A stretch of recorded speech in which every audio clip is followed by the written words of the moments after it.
ای کسانی که ایمان آوردید رحمت ها و سلام ها بفرستید بر حضرت محمد صلی الله علیه و سلم، صلوات و تسلیمات بفرستید.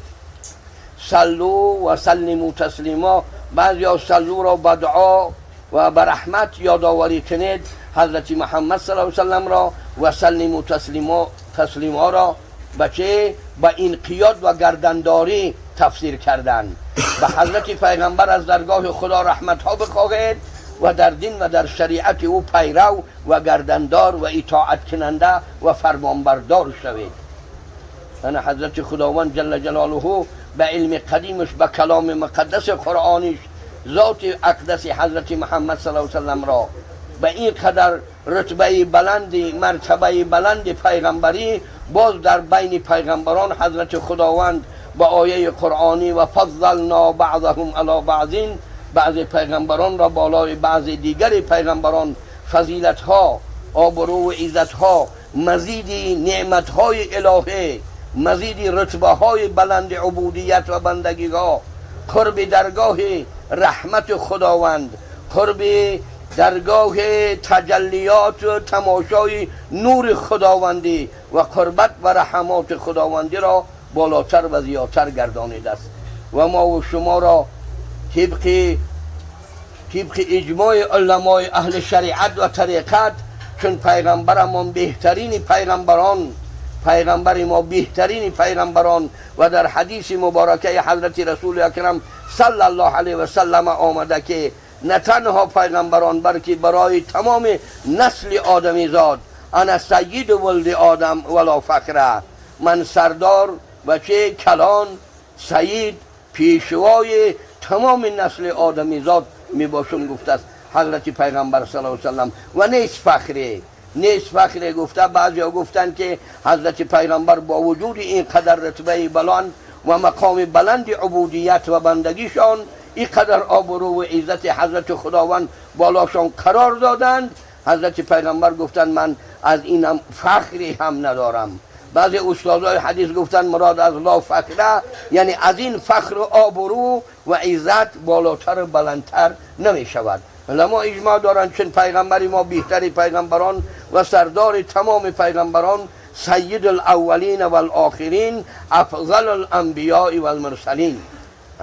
سردار اولین و آخرین نسل آدمی زاد، بهترین و بالاترین و پرفضیلترین و پردرجاتترین که انبیا و مرسلین. امتش هم در بین امتها همین خیل از همه امتها بهتر و خوبتر می باشد،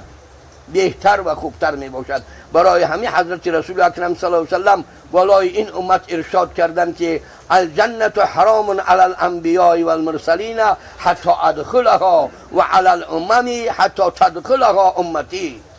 جنت بر پیغمبران حرام گردانیده شده، یعنی پیغمبران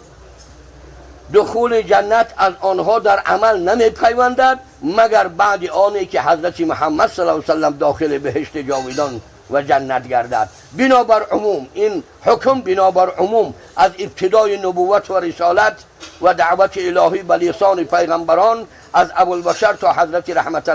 للعالمین آمده، یعنی که بر تمام جمعیت پیغمبران بهشت ممنوع و حرام گردانیده شده، حتی من داخل بهشت شوم گفتن حضرت پیغمبر صلی الله علیه و سلم، و بر تمام امتها دخول بهشت ممنوع و حرام گردانیده شده، حتی که امت محمد صلی الله علیه و سلم دخول بهشت در بهشت داخل شود گفته.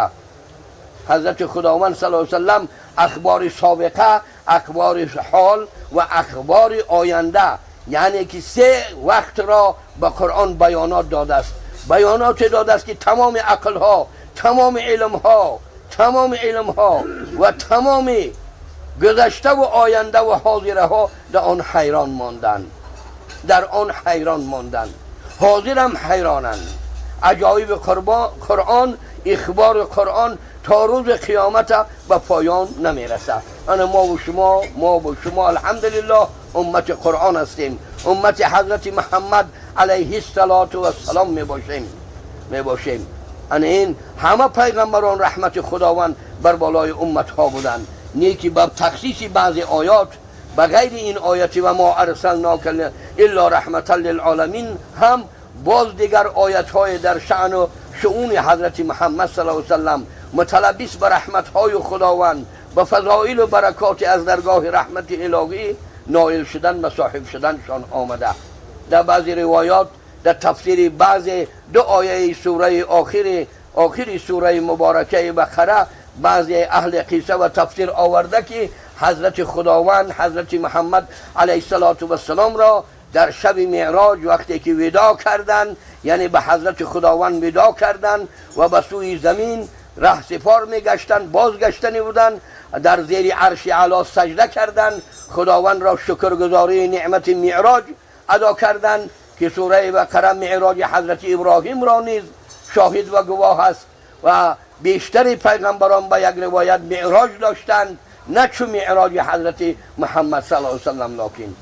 در وقتی وداعی با خداوند از جانب درگاه حضرت خداوند 70,000 بار بالای حضرت محمد صلی الله علیه وسلم ندا کنندگان از جانب خداوند ندا کردند: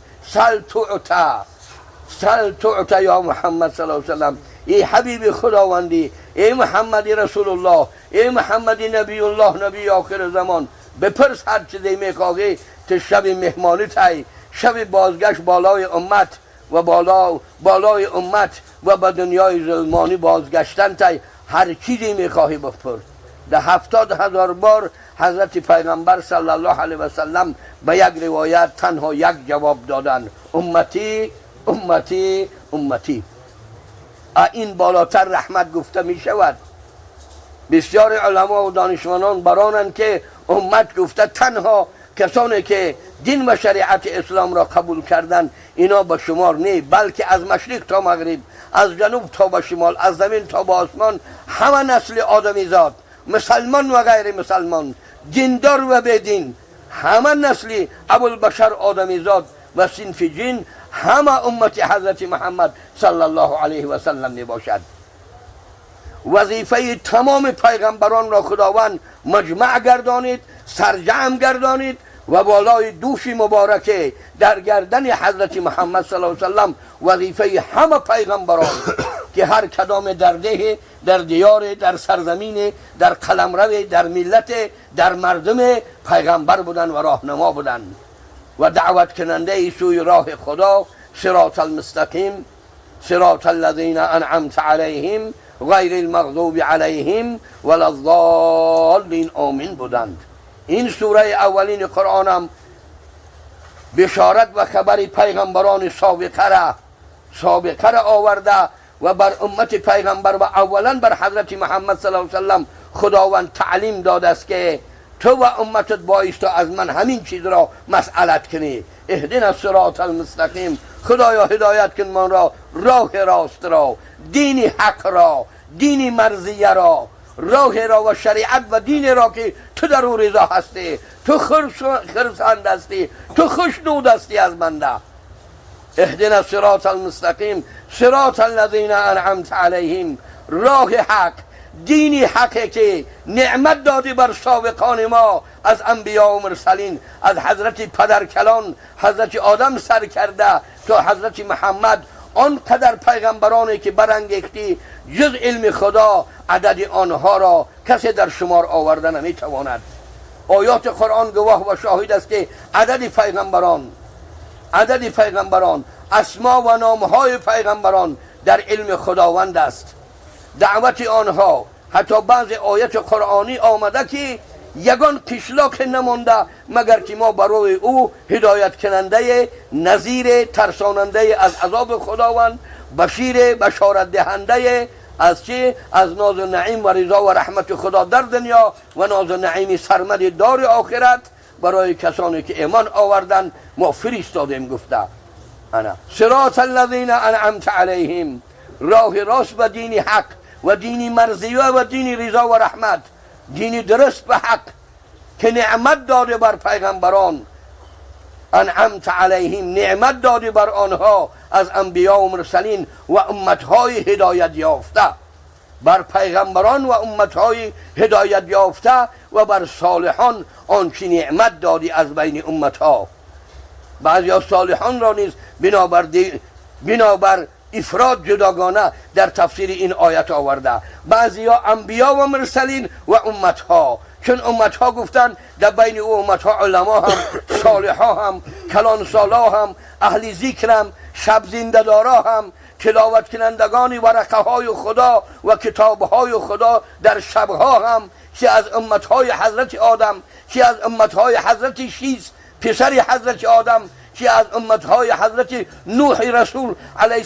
السلام نبیره حضرت آدم، و در بین اینان صدها و هزارها پیغمبران تا حضرت ابراهیم خلیل، و از حضرت ابراهیم خلیل علیه السلام با آیت قرآنی که حضرت خداوند گفته ما در نسل او کتاب را و شریعت ها را دادیم، در نسل ابراهیم خلیل، از صدق صفا، از طاعت و عبادات، از رفع مقام مرتبه عبودیت ابراهیم خلیل، در نسل او کتاب و شریعت ها را دادیم که بعض تاریخ ها